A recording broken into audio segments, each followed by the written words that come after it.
Assalamualaikum warahmatullahi wabarakatuh. Halo teman-teman, kami dari kelompok 2 ingin memaparkan materi ilmu alamiah dasar. Sebelum itu, saya akan mengenalkan beberapa anggota kami. Yang pertama ada Lutfi Alfarizi, yang kedua ada Januar Satrio, dan yang terakhir ada saya sendiri, Muhammad Rizky Jaya Nugraha. Cara-cara memperoleh pengetahuan untuk mengatasi masalah dipengaruhi tingkat peradaban manusia dengan metode ilmiah. Yang pertama, ada metode rasionalisme. Metode rasionalisme adalah pendekatan dalam penelitian dan pengetahuan yang menekankan penalaran sebagai sarana utama untuk memperoleh pengetahuan. Rasionalisme meyakini bahwa kebenaran dan pengetahuan dapat diperoleh melalui pemikiran rasional dan deduktif, bukan hanya melalui pengalaman empiris semata. Metode empirisme. Empirisme berasal dari bahasa Inggris empirism dan experience yang berarti data-data atau kenyataan.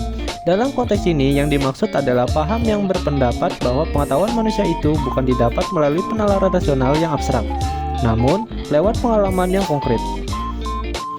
Metode ilmiah. Metode ilmiah hadir untuk menengahi kedua pendekatan tersebut. Pendekatan ilmiah berusaha menggabungkan pendekatan rasional dan empiris untuk meningkatkan pengetahuannya. Tujuan metode ilmiah yaitu untuk mendapatkan pengetahuan yang valid, objektif, dan dapat dipercaya. Dengan metode ini diharapkan pengetahuan yang dihasilkan memiliki sifat-sifat yang dibutuhkan oleh pengetahuan ilmiah, seperti sifat-sifat rasional dan teruji, yang memungkinkan tubuh pengetahuan yang disusun menjadi pengetahuan yang dapat diandalkan. Metode keilmuan akan mudah dipahami jika rangkaian-rangkaian prosedurnya dipenuhi. Setidaknya rangkaian prosedurnya itu dapat diuraikan dalam 6 langkah, yakni yang pertama ada identifikasi masalah, yang kedua ada review literatur, yang ketiga ada buat hipotesis, yang keempat ada desain percobaan atau pengumpulan data, yang kelima ada kumpulan data, yang keenam ada analisis data, dan yang terakhir ada tarik kesimpulan. Empiris, pengertian pengetahuan dan ilmu.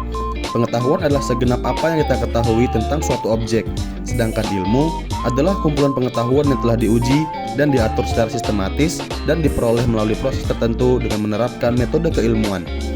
Pengertian empiris. Empiris menurut Amiruddin dan Zainal Asikin, empiris adalah penelitian yang berfokus untuk meneliti fenomena atau keadaan objek penelitian secara rinci. Caranya adalah dengan mengumpulkan fakta dan bukti yang terjadi, serta mengembangkan rancangan yang sudah ada. Pengertian empiris menurut KBBI, empiris adalah berdasarkan pengalaman, terutama yang diperoleh dari penemuan, percobaan, pengamatan yang telah dilakukan. Metode perolehan empiris bagi filsuf empiris ialah sumber pengetahuan satu-satunya, pengalaman dan pengamatan indrawi. Data dan fakta yang ditangkap oleh panca indera manusia adalah sumber pengetahuan. Semua ide yang benar datang dari fakta karena semua pengetahuan manusia itu bersifat empiris. Jenis-jenis penelitian empiris. 1. Penelitian kuantitatif adalah penelitian dengan cara mengumpulkan dan menguji data dalam bentuk angka. 2. Penelitian kualitatif merupakan penelitian yang mengumpulkan dan menganalisis data dalam bentuk kata-kata. Contoh penelitian empiris dalam bidang sosial: penelitian untuk mencari tahu penyebab dan solusi dari kesulitan mendapatkan air bersih di satu desa. Kepala desa dan perangkat desa bisa melakukan peninjauan langsung di lapangan ke sumber mata air warga untuk menemukan faktor penyebab permasalahan desa tersebut. Penelitian untuk menyelesaikan permasalahan kepada suku dari kedua suku yang saling berselisih. Penelitian ini bertujuan mencari solusi yang adil dari masalah tersebut. Caranya, mencari tahu akar permasalahan secara langsung melalui wawancara warga. Biosfer. Biosfer adalah lapisan bumi yang bisa ditinggali oleh makhluk hidup dan jadi bagian penting dari kehidupan di bumi, di mana makhluk hidup bertempat tinggal untuk melangsungkan masa hidupnya. Misalnya ikan yang hidup di air, unta hidup di padang gurun, dan sapi hidup di hamparan padang rumput. Biosfer bumi merupakan satu-satunya biosfer yang sampai saat ini diketahui ada di dalam tata surya. Hal ini dikarenakan hanya bumi sajalah yang memiliki oksigen dan air yang mendukung kelangsungan hidup setiap makhluk yang ada di dalamnya. Biosfer adalah sebuah sistem ekologi global yang menyatukan seluruh makhluk hidup dan hubungan antar mereka, termasuk interaksi dengan unsur hidrosfer atau air litosfer atau batuan, dan atmosfer atau udara.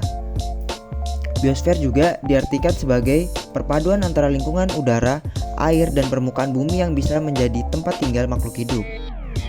Faktor yang mempengaruhi biosfer. Yang pertama, iklim. Kondisi iklim sangat berpengaruh untuk pertumbuhan flora dan fauna secara fisik.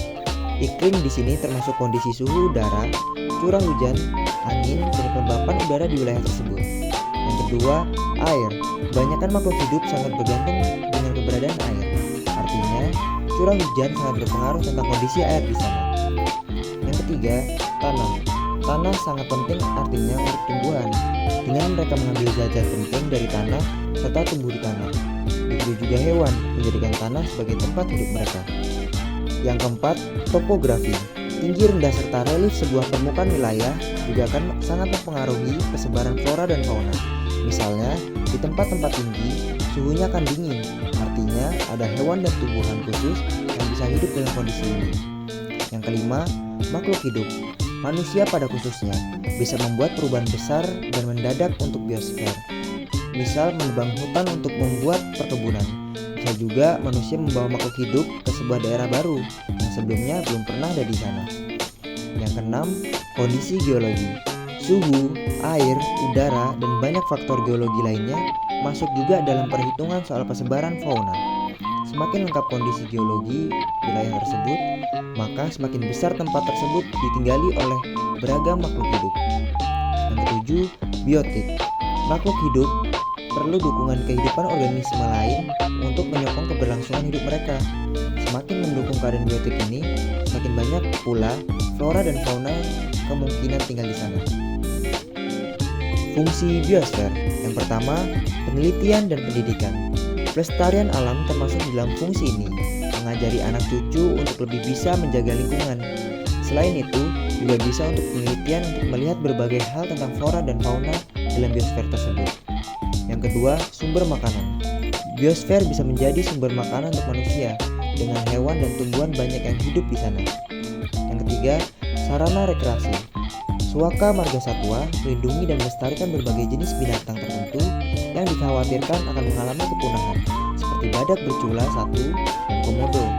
Hal ini bisa menjadi sarana rekreasi sekaligus edukasi untuk berkunjung ke sana. Cara memperoleh pengetahuan untuk mengatasi masalah yang dipengaruhi tingkat peradaban manusia berdasarkan akal sehat dan cara coba-coba. Apa itu pengetahuan? Pengetahuan berasal dari kata tahu. Dalam KBBI, kata tahu memiliki arti antara lain mengerti sesudah melihat, menyaksikan, mengalami, dan sebagainya, mengenal dan mengerti. Pengetahuan adalah hasil kegiatan ingin tahu manusia tentang apa saja melalui cara-cara dan dengan alat-alat tertentu. Pengetahuan ini bermacam-macam jenisnya dan sifatnya. Ada yang langsung dan ada yang tak langsung. Ada yang bersifat tidak tetap, subjektif, dan khusus. Dan ada pula yang bersifat tetap, objektif, dan umum. Akal sehat. Aristoteles orang pertama yang diketahui telah membahas akal sehat, menggambarkan akal sehat sebagai kemampuan manusia atau hewan yang memproses persepsi indera, ingatan, dan imajinasi untuk mencapai berbagai jenis penilaian dasar. Dalam skemanya, hanya manusia mempunyai pemikiran berdasarkan akal. Cara coba-coba. Pengetahuan yang ditemukan dengan pendekatan ini tidak terkontrol dan tidak pasti. Diawali dengan usaha coba-coba atau dapat dikatakan trial and error. Dilakukan dengan tidak kesengajaan yang menghasilkan sebuah pengetahuan dan setiap cara pemecahan masalahnya tidak selalu sama.